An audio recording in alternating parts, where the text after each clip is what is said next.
एक दफ़ा एक लड़का अपने पापा के ऑफिस आया।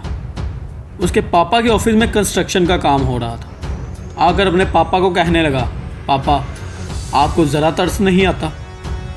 आप बहुत जालिम हैं। उसके पापा ने पूछा, क्या हुआ? वो अपने पापा को लेकर साथ वाली विंडो के पास चला गया और नीचे जो मज़दूर शदीद गर्मी में काम कर रहे थे वो दिखाए और कहा, आपको ज़रा तरस नहीं आता इन पे?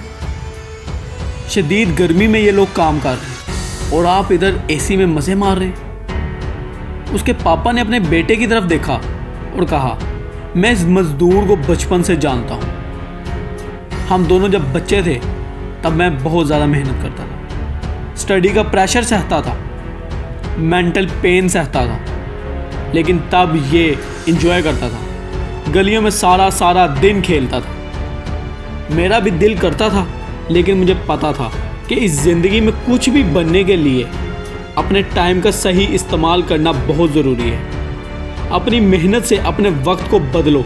अगर वक्त ने तुम्हें बदला तो ये तुम्हारे लिए ज़रा भी अच्छा नहीं होगा। मेहनत तो तुम्हें करनी पड़ेगी, चाहे आज कर लो चाहे बाद में कर लेना।